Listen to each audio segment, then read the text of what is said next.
bab al-mawaqit, bab waktu-waktu sholat. Jadi kita sampai pada bab waktu-waktu sholat. Kita sampai pada kitabus sholat, kitab yang membahas tentang sholat. As-sholat lughatan, sholat secara bahasa itu ad-du'a, maknanya doa. Jadi sholat secara bahasa maknanya doa. Maka ibadah ini disebut sholat karena di dalamnya tercakup banyak doa. Dan dulunya sebelum Islam datang, ketika disebut sholat maknanya doa. Begitu Islam datang, maka yang tadi maknanya adalah doa dan sudah kita kenal dengan cara tertentu, dengan praktek tertentu, diawali dengan takbir, diakhiri dengan salam, itu adalah sholat. Maka kalau secara bahasa sholat itu maknanya adalah doa. Nah, doa ini adalah ibadah syar'iyah yang waktu-waktunya sudah ditentukan. Jadi waktu-waktunya sudah ditentukan. Demikian pula caranya juga sudah ditentukan. Ada waktu yang utama, ada waktu terlarang, dan ada pula sholat-sholat yang boleh ditunda atau boleh diakhirkan. Jadi ada sholat-sholat yang boleh ditunda, ada sholat-sholat yang boleh diakhirkan. Tidak serta-merta yang utama itu di awal waktu. Jadi tidak serta-merta sholat itu yang utama di awal waktu. Karena ada beberapa sholat yang ada kalanya ahyanan wa ahyanan, ada kalanya dikerjakan di akhir waktu. Contohnya sholat apa? Sholat zuhur. Kemudian apa lagi? Sholat isya. Jadi sholat isya itu ada kalanya diakhirkan. Demikian pula sholat zuhur. Ini terkait sholat wajib. Kalau sholat sunnah, yang utama di akhir apa? Sholat duha. Sholat duha juga utama di akhir, bukan di awal. Kalau mau utama duha malah awal banget, setelah subuh berzikir sampai matahari sudah terbit sempurna. Istilahnya bukan duha tapi syuruk. Itu keutamaannya beribadah setara haji atau umroh. Dan alhamdulillah saya di beberapa titik di Bantul dan juga di Sleman itu saya ada kajian subuh yang di situ selesainya tidak dibatasi oleh jadwal tapi dibatasi oleh waktu syuruk. Jadi kalau syuruknya itu 1 jam, saya ceramahnya 1 jam. Kalau syuruknya itu 45 menit, saya selesainya 45 menit. Jadi memang jadwal ceramahnya untung-untungan. Maksudnya untung-untungan itu kadang pendek, kadang panjang. Kalau sekarang ini lagi masanya pendek. Jadi syuruk hari ini itu pendek, tidak terlalu panjang. Karena kita selesai sholat kemungkinan jam 5 kurang 5, 5 kurang 10, dan syuruknya jam 5 lewat 41 atau 42, sehingga waktunya tidak terlalu panjang. Saat ini cocok bagi bapak-bapak, ibu-ibu yang ingin melaksanakan sholat syuruk karena jaraknya tidak terlalu jauh. Tapi kadang-kadang jaraknya jauh banget, bisa sampai lebih dari 1 jam. Baik bapak ibu, jadi sholat itu utamanya di awal waktu, tetapi ada beberapa sholat yang utama dikerjakan di akhir waktu. Sebelum ke situ, kita akan baca dulu hadis dari sahabat Abdullah ibn Amr, semoga Allah meridainya. Anan Nabiya sallallahu alaihi wasallam qol, bahwa Nabi sallallahu alaihi wasallam bersabda, waktu zuhri idza zalatis syamsu, waktu zuhur apabila matahari tergelincir. Jadi hukum asal sholat itu adalah ru'yat, melihat matahari. Tetapi di era modern saat ini, ketika perjalanan yang terkait dengan bumi dan matahari bisa dihitung, maka orang ketika mau adzan tidak perlu keluar masjid kemudian nengok ke atas, oh sudah tergelincir atau belum, tapi biasanya malah mengandalkan jam atau jadwal. Kenapa? Karena memang disinilah kita sampaikan tadi, hukum asalnya memang ru'yat, tapi tidak menutup kemungkinan untuk hisab. Dan jadwal sholat kita saat ini hampir di masjid-masjid, apalagi yang ada jam digitalnya, itu jadwalnya pakai hisab, tidak pakai ru'yat. Tapi asalnya adalah ru'yat, melihat matahari kalau matahari sudah tergelincir.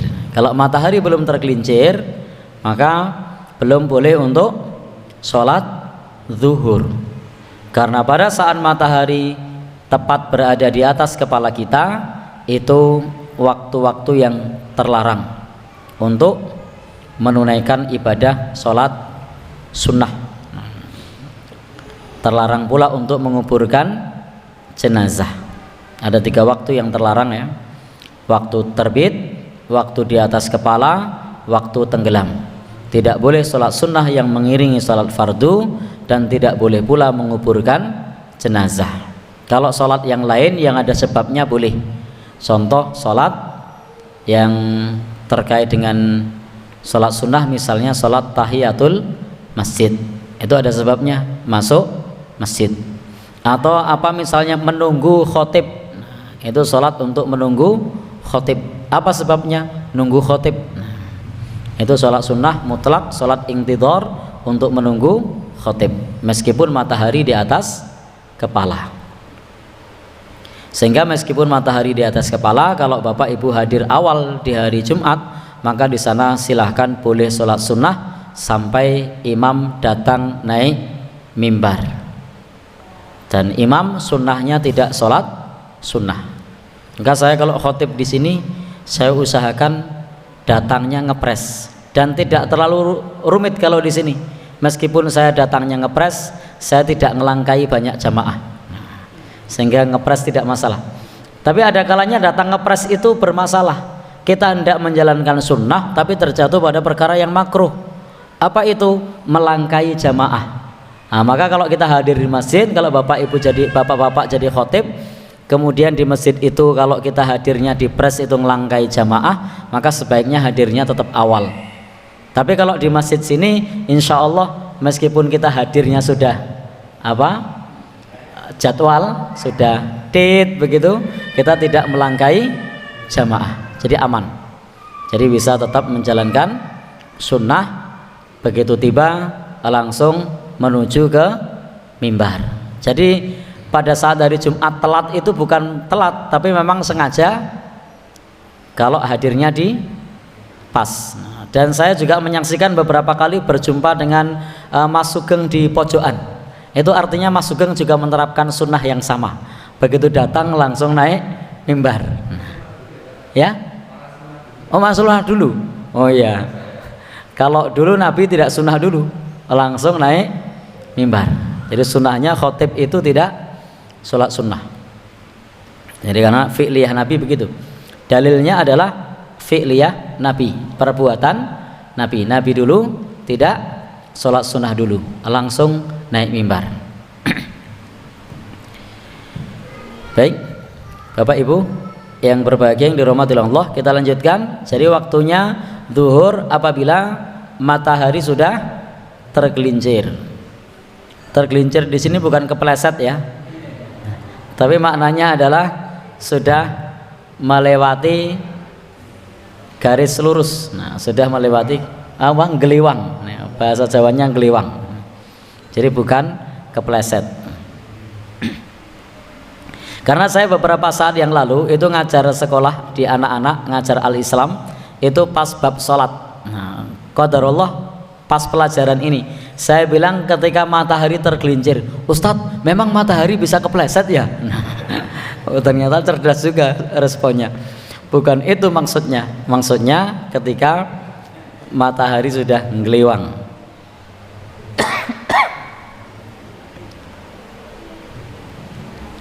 Kemudian yang berikutnya, waktu zuhur ini meskipun matahari sudah ngelewang boleh diakhirkan. Kapan boleh diakhirkan?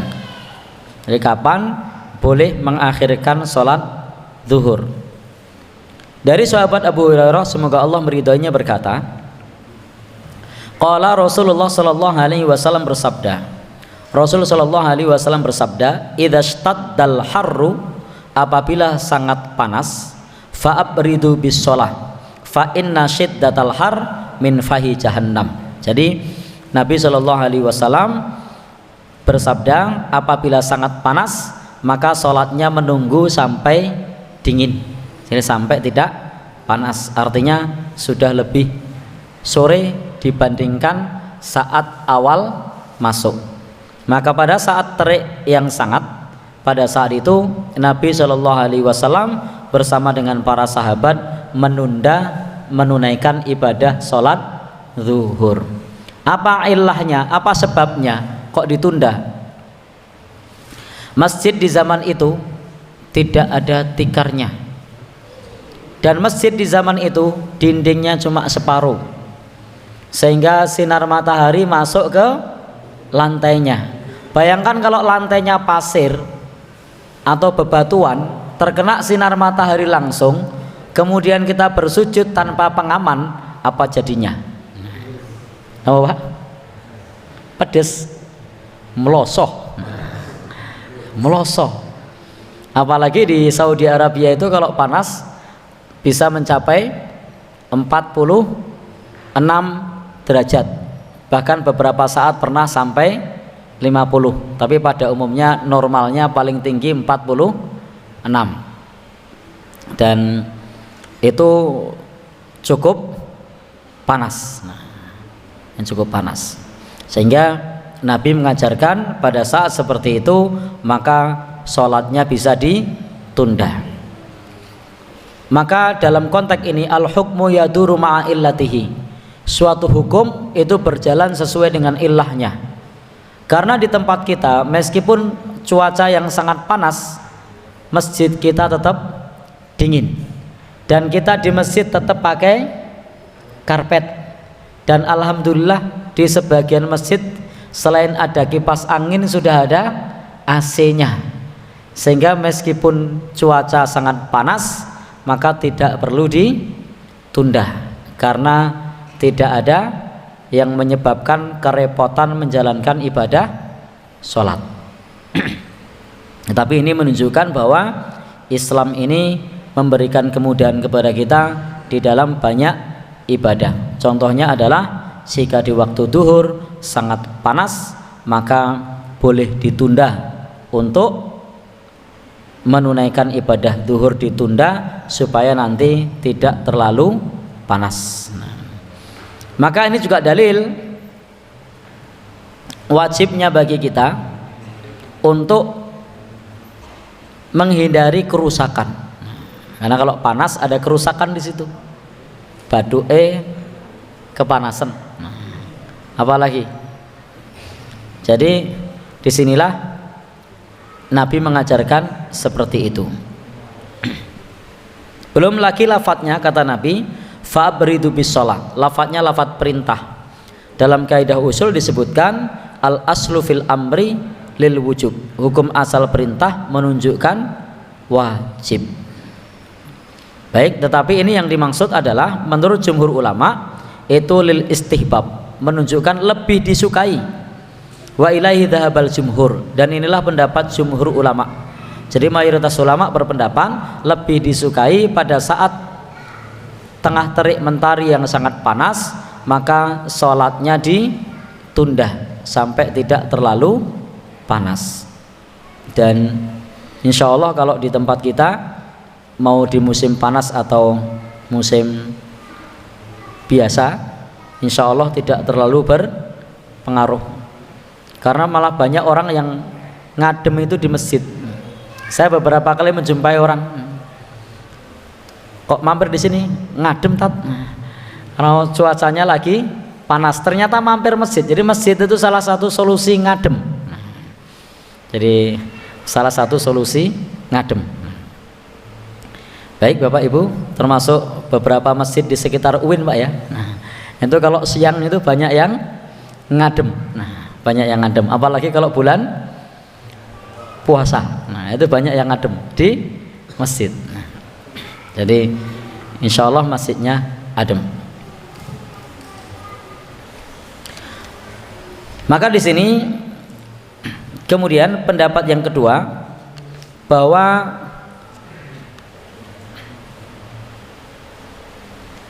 menunggu sampai dingin itu adalah termasuk sunnah. Jadi termasuk sunnah. Tetapi wa ta'jil menyegerakan itu lebih utama. Menyegerakan lebih utama jika memang posisinya tidak panas. Jika memang posisinya tidak panas.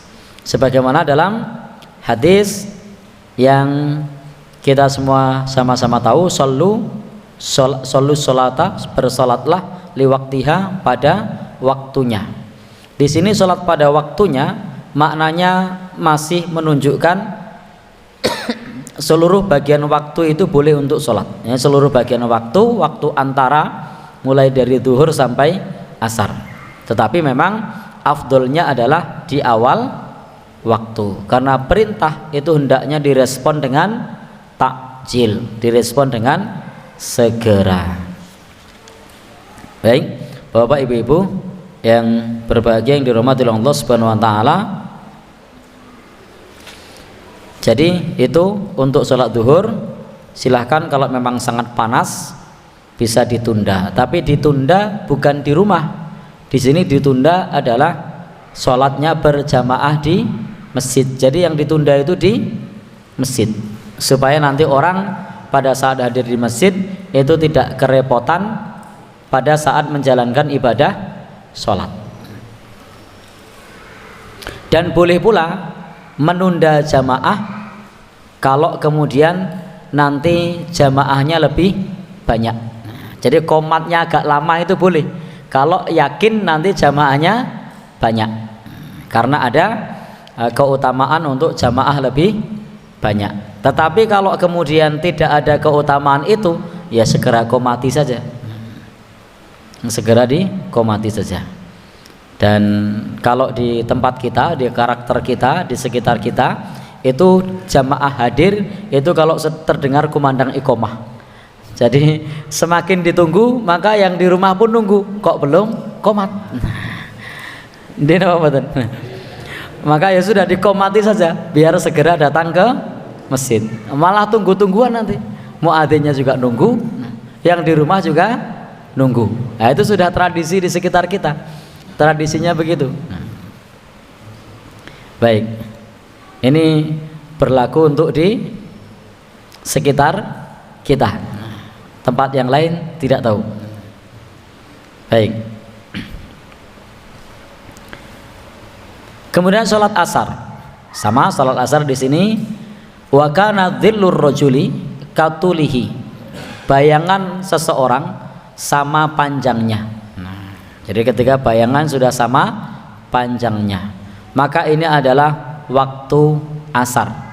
Jadi waktu asar itu adalah ketika bayangan sudah sama dengan aslinya, itu sudah masuk waktu asar. Ingat, ini hukum asalnya begitu.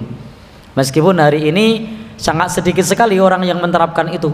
Bahkan muadzin pun ketika mau adzan dia tidak perlu ngecek ini bayangan saya sudah sama belum. Nah, ada tidak muadzin di sini yang ngecek?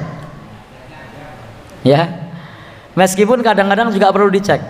Beberapa saat yang lalu saya dapat keluhan dari salah seorang jamaah kita di Ndagan, itu mengeluhkan bahwa saat kumandang adzan zuhur itu matahari belum tergelincir ketika dia membuat simulasi dengan semacam slot itu loh, yang untuk lot ya namanya, yang untuk tukang kayu tuh, lot namanya. Nah, semacam lot itu kok ternyata bayangannya belum tergelincir. Nah, ya itu salah satu risiko pakai jadwal abadi. Nah, maka update lah jadwal. Nah, karena ternyata jadwal abadi pun bisa geseh. Jadi di update jadwalnya atau cari jadwal yang baru. Baik, itu untuk sholat asar. Kemudian waktu asar ini akan habis ketika sudah masuk waktu maghrib. Jadi waktu asar ini akan habis sampai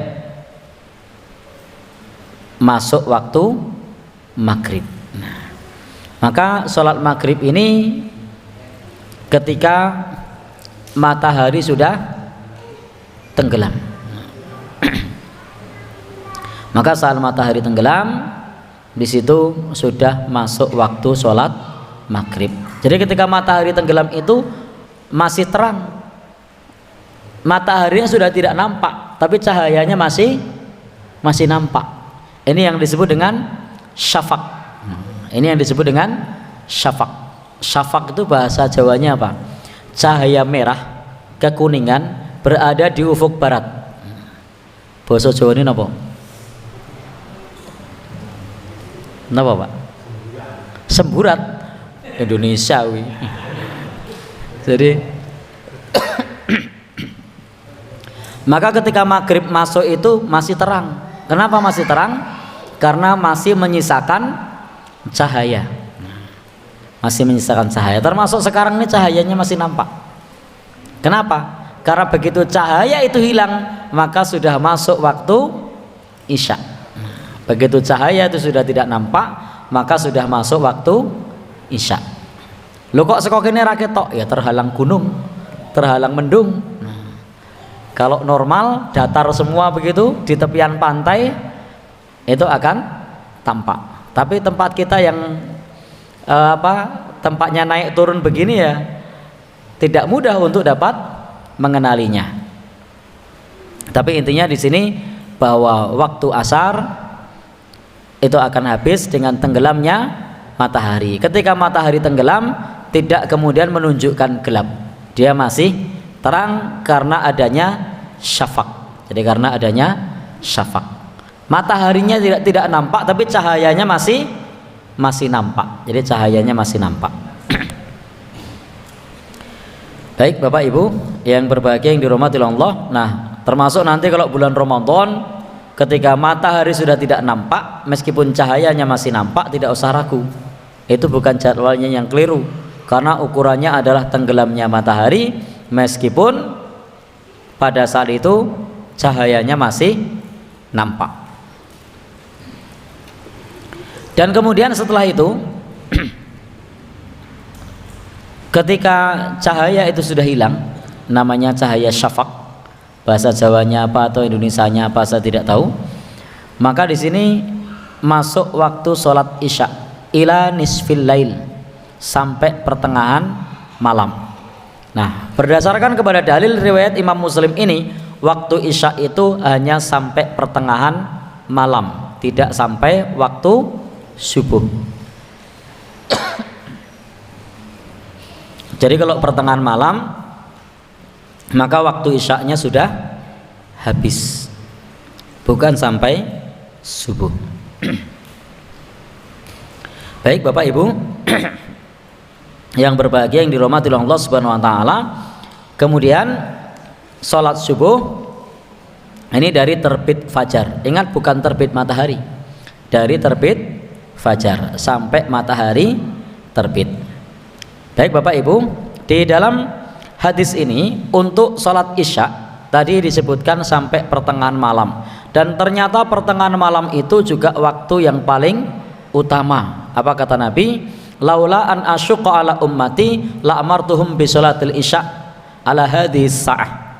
Jika tidak merepotkan bagi umatku, akan aku perintahkan sholat isya pada waktu ini. Dan pada saat itu Nabi bersabda di pertengahan malam.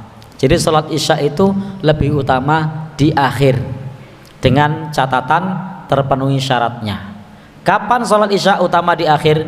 Ketika dikerjakan berjamaah, ketika dikerjakan di masjid, ketika dikerjakan bersama imam utama, maka sholat isya di situ lebih utama. Tapi kalau akhir sendiri tetap lebih utama yang jamaah di awal. Kalau akhir berjamaah tapi tidak dengan jamaah yang utama, tetap lebih utama yang jamaah utama di awal. Kalau berjamaah tapi di masjid, tidak di masjid, maka tetap lebih utama yang di masjid yang di awal. Yang di akhir tadi jika terpenuhi syaratnya harus di masjid berjamaah bersama dengan imam utama, maka itulah waktu sholat isya yang utama. Cuma pertanyaan saya, di tempat kita ngendi tumon ono adzan qomat jam semono, ono apa ora? Ini hanya memungkinkan kalau kampus atau pondok pesantren. Kalau kita dulu di pesantren biasa insya telat itu, tapi kan adzannya pakai speaker luar, qomatnya pakai speaker dalam. Nah, begitu kajian kitab bablas ke sampai rampung, baru kemudian sholat isya. Tidak masalah, warga kampung tidak ada yang ikut. Tapi kalau di masjid sini, sopo sing arep sholat mangko jam semono kuwi. Pripun? Iya. Baik. Jadi kesimpulannya sholat isya tetap lebih utama dikerjakan di awal, kecuali tadi bisa mengerjakan akhir bersama-sama dengan berjamaah di masjid bersama imam utama, bukan bersama imam kedua atau ketiga. Dan kalau kita sholat berjamaah, sholat isya, itu pahalanya fakaan nama qoma nisfal lail. Pahala sholat isya berjamaah itu seperti sholat tahajud setengah malam. Nah, jadi pahala sholat isya berjamaah itu seperti sholat tahajud setengah malam. Dan ini kalau saya sawang-sawang kayaknya belum ada yang pernah sholat tahajud setengah malam. Nah, paling banter berapa menit Pak? 1 jam? Apa setengah? Ya, setengah jam ya. Nah, baik. Nek poso, ya nek poso itu pun ustadznya dipeseni ojo dodo ya tat. Nah, baik. Jadi berarti pahala sholat isya itu besar sekali karena disebutkan seperti sholat tahajud setengah malam. Nah, seperti sholat tahajud setengah malam. Baik Bapak Ibu yang berbahagia yang dirahmati oleh Allah Subhanahu wa taala, dan sholat tahajud ini juga termasuk sholat yang paling utama, sholat sunnah yang paling utama sesudah sholat fardu. Afdhalus sholat ba'dal faridah. Jadi seutama-utamanya sholat sesudah sholat wajib itu adalah sholat malam atau sholat tahajud. Baik Bapak Ibu, kemudian berikutnya adalah sholat subuh. Nah, kapan sholat subuh dimulai? Saat terbit fajar. Jadi sini terbit fajar itu adalah fajar sotik. Fajar itu ada 2, ada fajar kadzib, ada fajar sotik. Fajar kadzib itu yang cahayanya tampak seperti ke barat dan ke timur, yang setelah itu kemudian gelap, maka ini namanya fajar kadzib. Sementara fajar sotik itu cahayanya dari utara ke selatan, nyemburat. Nah, dan itu kemudian diikuti dengan terang, maka ini yang disebut dengan fajar sotik. Dan Bapak Ibu, kita yang hidup di zaman ini itu tidak tahu tentang fajar sotik dan fajar kadzib, apalagi yang hidup di perkotaan. Kenapa? Karena kita tidak bisa membedakan saat itu terang atau gelap, karena ada cahaya listrik. Tapi ketika saya masih kecil saya merasakan itu. Saya dulu ketika masih kecil itu biasa melakukan dolan nek bengi, apalagi ketika cahaya rembulan itu biasa. Bahkan saya pernah ketika masih kecil itu dari tempatnya Simbah sini mana Depok itu sampai ke rumah itu jalan kaki malam-malam. Nek wong biyen tegel lho ngecul cah cilik. Nah, bengi orang gowo senter. Nah, dan belum listrik. Dan itu tampak terang memang. Nah, itu tampak terang. Dan itulah yang disebut fajar kadzib, tampak terang. Setelah itu kemudian gelap. Nah, kalau sekarang kita tidak bisa merasakan itu. Kalau sekarang kita tidak bisa merasakan itu. Karena saat ini kalah dengan cahaya listrik. Ada yang masih ingat dulu ketika gelap-gelapan zaman belum ada listrik, malam tuh serasa seperti terang. Pernah? Ya, pernah Pak ya? Yang kalau Pak Ferry hidup di kota tidak merasakan runway listrik. Ya, listrik terus. Nah, kalau saya memang asli wong desa ya. Ya, itu sudah biasa dulu.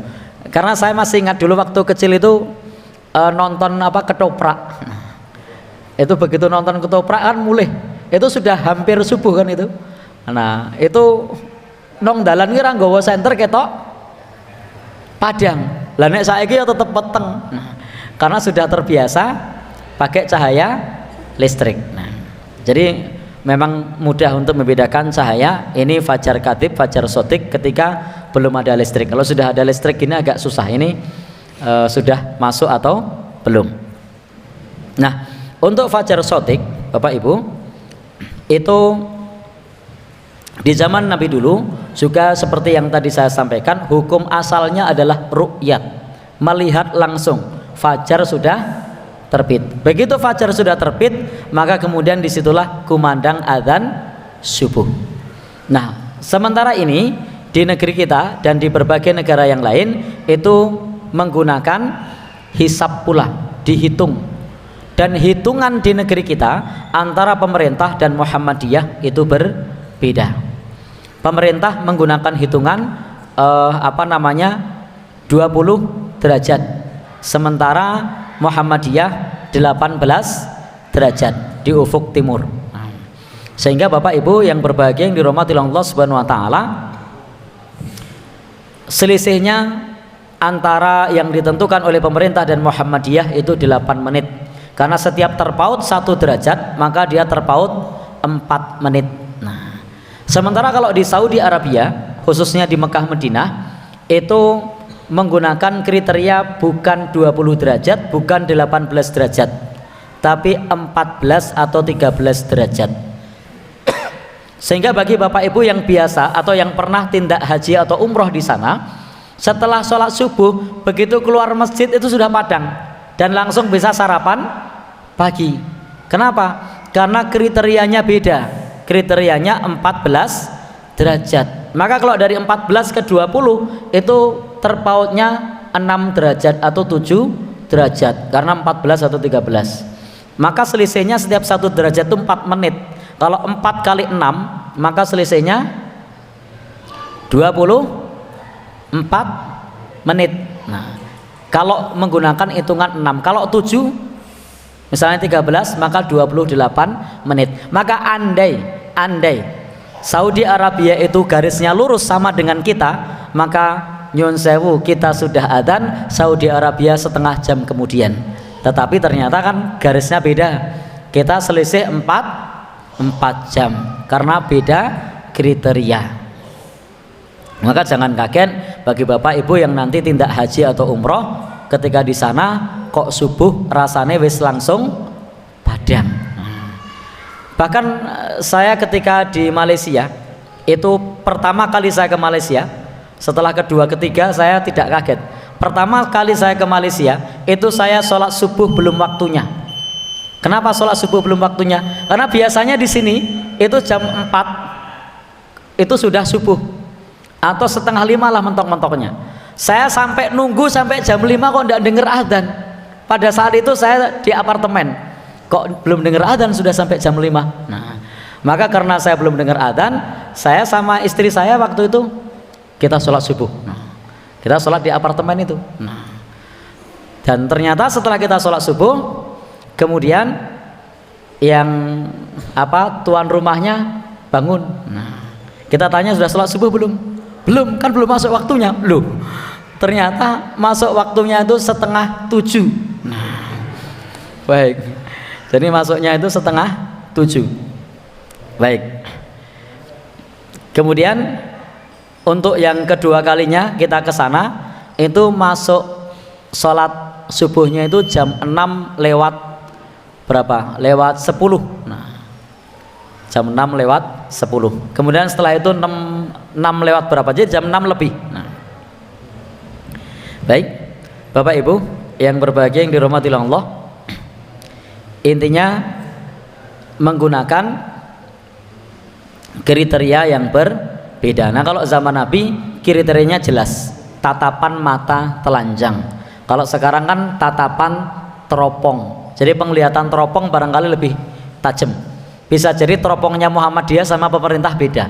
Kenapa kriterianya berbeda? Wallahu alam, saya tidak tahu kenapa bisa berbeda. Ada kriteria 20, ada 18, ada 14.